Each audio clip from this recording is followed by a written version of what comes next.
آپ کو یہ فیل ہوتا ہے کہ واقعی یہ رمضان کا مہینہ چل رہا ہے؟ جی ہاں، بالکل واضح ہو جاتا ہے. تو اس کی وجہ بتائیے گا، ایسا کیا وہ سر پہ سوار کر لیتے کہ میں نے ہی گھر پہلے پہنچنا ہے، میں نے ہی پہلے تراویح پڑھنی ہے، یا ایسا کیا ہو جاتا ہے کہ وہ اپنے ثواب کو جو ہے وہ اس طرح ضائع کر دیتے ہیں، دوسروں کو الٹا سیدھا کہہ کے یا دوسروں کا حق مار کے، یا میں پہلے چلا جاؤں وہ پیچھے آئے رہ جائے؟ یہاں تو ساتھ دینے کا حکم دیا گیا ہے، ایک دوسرے کا خیال رکھو، عیسائی ہو کوئی اور مذہب کا ہو، اپنے اعمال سے ایسا اس کو ثابت کرو کہ تمہاری طرف راغب ہو.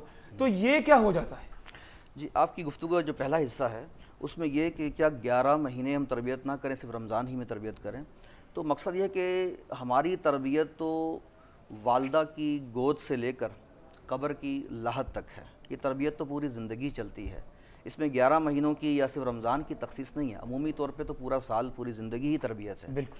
لیکن ماہ رمضان میں اس کی تربیت کا خاص جو پہلو میں نظر آتا ہے اس کی وجہ یہ ہوتی ہے کہ جس کی چھوٹی سی مثال یہ دوں کہ ہم اپنے موبائل کو ایک دفعہ چارج کرتے ہیں، ٹھیک ہے، تو کئی گھنٹوں تک وہ چلتا رہتا ہے. بالکل. تو یوں سمجھ لیں کہ بہت ہی خوبصورت رمضان ہمیں چارج کرنے کے لیے آیا ہے، جو پورا جی ہاں. بقیہ 11 مہینہ بھی اس کی ہماری بیٹری چلتی رہے گی. اور دوسری بات یہ ہے کہ جیسے کہ آپ نے کہا کہ عدم برداشت کے حوالے سے، تو روزہ تو نام ہی صبر کا ہے، صبر کا، برداشت کا ہے، برداشت کا ہے. تو روزہ ہمیں برداشت سکھاتا ہے.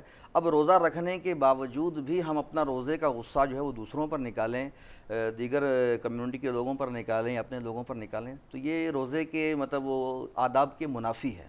یہی تو ہمیں سکھایا جا رہا ہے کہ اپنے اندر برداشت پیدا کرنا ہے، جو 11 مہینے نہیں ہوتا. تو مولانا صاحب کہاں دیکھتے ہیں کمی؟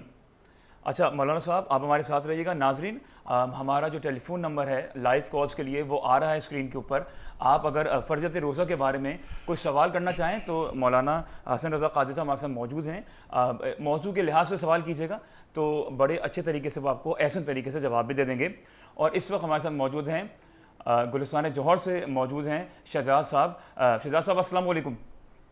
جی وعلیکم السلام. جی شہزاد صاحب کیا پوچھنا چاہیں گے آپ مولانا صاحب سے؟ میں نے پوچھنا یہ ہے کہ صبح میں نے ایک جگہ پہ پڑھا کہ بیماری کے روزے کا جو ہے نا فدیہ آپ نہیں دے سکتے، ٹھیک ہونے کے بعد دوبارہ رکھیں گے. لیکن ہم نے تو اپنے ابو کی روزے بیمار بھی ہیں، ہر سال جو ہے نا اس کے فدیہ نکالتے ہیں، تو اس سلسلے میں بات کریں. شہزاد صاحب اپنا سوال ریپیٹ کیجیے، آپ کو سمجھ میں آ گیا؟ اچھا شہزاد صاحب آپ کا جواب لے لیتے ہیں مولانا صاحب سے. بہت شکریہ کال کرنے کا. انہوں نے پوچھا کہ اچھا مجھے آواز کلیئر نہیں آئی. کیا کہا انہوں نے، کیا سوال؟ انہوں نے پوچھا کہ جو حالت روزہ میں بیمار ہوتے ہیں جی تو وہ روزہ نہیں رکھ سکتے تو اس کا فدیہ دیا جاتا ہے. اچھا ٹھیک ہے. تو اب اگر وہ بعد میں شفا یاب ہو گیا تو پھر کیا روزے رکھے گا؟ تو جی مسئلہ یہی ہے.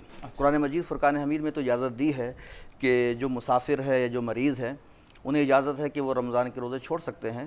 اور پھر یہ بھی کہا گیا کہ بعد میں رکھیں، یعنی اس کا مطلب یہ ہے کہ اگر بعد میں وہ شفا یاب ہو گیا اور جس کا جو مسافر کا سفر ختم ہو گیا تو بعد میں اپنے روزے رکھے گا.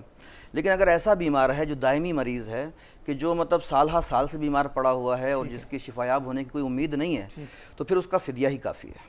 ٹھیک ہے ٹھیک ہے. اچھا مولانا صاحب ہم بات کر رہے تھے وہی عدم برداشت کی چیزوں کی. اچھا آپ نے بھی ایک بات کی تو میں نے کہا تاکہ سوالات یہاں پہ کرنے کا مقصد یہ ہے مولانا صاحب کہ ہم نے نہ تو یہ دکھانا ہے کہ میرے پاس کتنی نالج ہے اور آپ کو تو ماشاء اللہ سے آپ کو، ہم نے تو ناظرین کو بتانا ہے کہ ہم لوگ کیا بات کر رہے ہیں، کیوں بات کر رہے ہیں، سوالات کیا ہیں. تو میں بیسک سوالات آپ سے کر رہا ہوں. یہ جو روزہ جو سفر کے اندر ہے کہ ہم کہیں شہر سے دوسرے شہر جائیں یا جو بھی وہ ایک خاص بتایا ہے کہ اگر آپ اس جگہ سے اتنی دور چلے جائیں گے، یہ روزہ معاف کیوں ہے سفر کے اندر؟ کیا ہم روزہ رکھ کے نہیں جا سکتے تھے کسی اور شہر میں اور آرام سے چلے آتے 7-8 گھنٹے میں یا 4 گھنٹے میں جو بھی تھا اور روزہ راستے میں کھول لیتے؟ یہ اس کی ممانعت کیوں ہے؟ آپ کو کیوں کہا گیا ہے کہ آپ معاف ہے آپ کو، پھر آپ بعد میں رکھ لیجیے؟ اس کے پیچھے لاجک ذرا بتائیے. دیکھیں قرآن مجید کی جو آیت ہے اس میں اللہ نے فرمایا کہ مسافر کو رخصت ہے کہ وہ روزہ چھوڑ سکتا ہے. لیکن اس کے آخری حصے میں آپ دیکھیں گے کہ فرمایا کہ وَأَن تَصُومُوا خَيْرٌ لَكُمْ إِن كُنتُمْ تَعْلَمُونَ. لیکن پھر بھی اگر روزہ رکھ لو تو بہتر ہے. اگر حالت سفر میں تم سمجھتے ہو کہ بھی روزہ رکھنے میں کوئی پریشانی نہیں ہے تو اگر روزہ رکھنا ہی بہتر ہے. اچھا روزے کی رخصت کیوں دی گئی ہے؟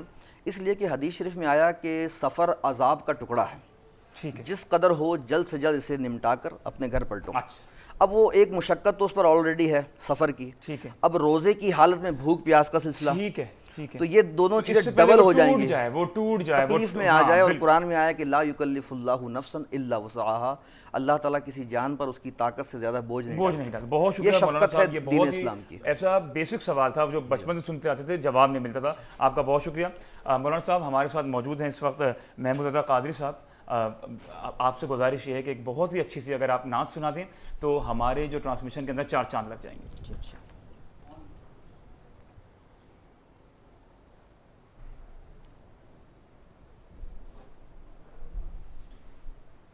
مولانا صاحب آپ پڑھیے پلیز. یا الہی ہر جگہ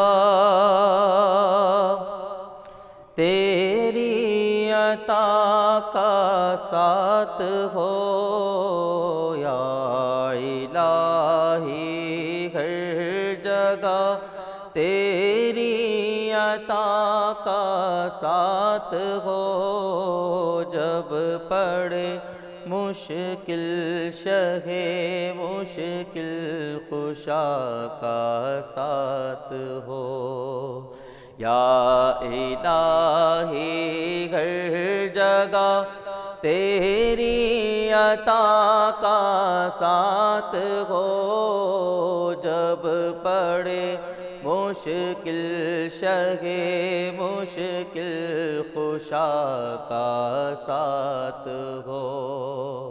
یا الہی بھول جاؤں نزع کی تکلیف کو،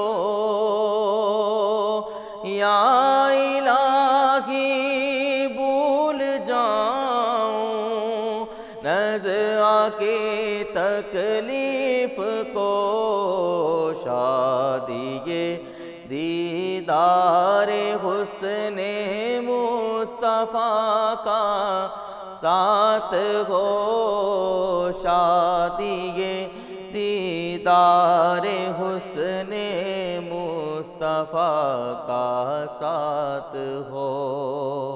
یا الہی گرمی محشر سے جب بڑھ کے بدن، یا الہی گرمی محشر سے جب بڑھ کے بدن، دامن محبوب کی ٹھنڈی ہوا کا ساتھ ہو، جب پڑے مشکل شہ مشکل خوشا کا ساتھ ہو. یا الہی جو دعائیں نیک ہم تجھ سے کریں، یا الہی جو دعائیں نیک ہم تجھ سے کریں، قدسیوں کے لب سے آمین ربنا کا ساتھ ہو، قدسیوں کے لب سے آمین ربنا کا ساتھ ہو. یا الہی جب رضا خواب گرا سے سر اٹھائے، یا الہی جب رضا خواب گرا سے سر اٹھائے، دولت بیدار عشق مصطفیٰ کا ساتھ ہو، دولت بیدار عشق مصطفیٰ کا ساتھ ہو. سبحان اللہ، بہت سبحان اللہ، اور بہت ہی خوبصورت کلام آپ نے پیش کیا محمود رضا قادری صاحب. مولانا صاحب ایک بات جب کلام یہ پڑھ رہے تھے محمود صاحب تو مجھے ایک بات ذہن میں آئی جو بچپن سے سنتے آئے ہیں. مولانا صاحب اس بات کو بھی آج کلیئر کیجیے گا پلیز ہمارے ناظرین کے لیے کہ کیا یہ شرط ہے, کیا یہ ضروری ہے, اور اگر ہے تو تاکہ کھل کے سامنے بات آئے, کہ کہتے ہیں کہ جناب اگر آپ قرآن اسٹارٹ کر لیں, شروع کر لیں رمضان کے اندر, پہلی رمضان سے پڑھنا, تو کیا یہ شرط ہے, کیا یہ لازم ہے کہ آپ اس کو ختم کریں اس ماہ رمضان میں؟ یہ ضروری ہے؟ دیکھیے قرآن مجید فرقان حمید کا پڑھنا تو سنت ہے. ٹھیک ہے, وہ تو پورے سال ہی, سال آپ اپنے بچپن سے لے کر اور آخری وقت تک تو وہ تو قرآن پڑھتے رہیں, آیتیں پڑھتے رہیں, یہ تو بالکل اچھی بات. بس کی جو حکم بیان ہوا وہ نبی کریم صلی اللہ علیہ وسلم کے اس فرمان سے کہ آپ نے ارشاد فرمایا کہ جس نے دن میں روزہ رکھا رمضان میں اور رات میں قیام کیا, ٹھیک, تو قیامت کے دن جو ہے اس کے لیے یہ دونوں چیزیں شفاعت کریں گی. یعنی روزہ یہ کہے گا کہ یا رب العالمین دن بھر میں نے اسے کھانے پینے سے روکا, اس کے حق میں میری شفاعت قبول فرما. پھر قرآن کہے گا مولا رات کو میں نے اسے تلاوت میں مصروف رکھا, تو اس کے حق میں میری شفاعت قبول فرما.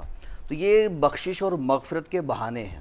اللہ تعالیٰ نے روزے کے ساتھ قرآن کو بھی ہمارا سپورٹر بنا دیا کہ جتنی ہم اس کی تلاوت کریں گے اتنے ہی ہم شفاعت کے قریب ہو جائیں گے, اتنے مغفرت کے قریب ہو جائیں گے. لیکن یہ ضروری نہیں ہے کہ پورا پڑھا تو پورا ختم کر لیا جائے. جس قدر ہو سکے قرآن مجید کو پڑھا جا سکتا ہے, اور جتنا چاہیں اس کو ختم. وہ سوال جو میرا تھا کہ مطلب یہ کیونکہ کسی بھی وجوہات کی وجہ سے آپ نوکری کرتے ہیں یا آپ اسکول جاتے ہیں یا آپ کالج جاتے ہیں, آپ شروع تو کر دیتے ہیں کیونکہ رمضان کا جوش ہوتا ہے, بس لازم نہیں ہے, لیکن یہ ہے کہ زیادہ سے زیادہ پڑھیں, لیکن یہ لازم نہیں ہے. یہ بات کلیئر کی آپ نے, بہت شکریہ آپ کا مولانا صاحب. آپ سے گفتگو کا سلسلہ جاری ہے. محمود صاحب آپ کا بہت شکریہ کہ آپ تشریف لائے اور آپ نے ہمیں بہت ہی اچھا کلام سنایا. اس وقت مولانا صاحب میں آپ سے ایک اور بات یہ جاننا چاہوں گا کہ آپ نے بھی بات کی تھی عدم برداشت کی ہمارے معاشرے کے اندر, کہ نفس امارہ ہے اس کی تربیت کے لیے جو روزہ ہے, شیاطین تو قید ہو گئے. تو ہم جو ابھی عدم برداشت کی اور صبر کی اور استقامت کی بات کر رہے تھے, اور جو ہمیں معدوم ہوتی ہوئی یا ہمیں لگتا ہے کہ شاید نہیں رہی, رمضان کا مہینہ بھی ہے لیکن تب بھی ہمیں نظر نہیں آتی, تو اس کی آپ کیا وجہ دیکھتے ہیں, وہ ذرا بتائیے گا. آپ کیا وجوہات سمجھتے ہیں؟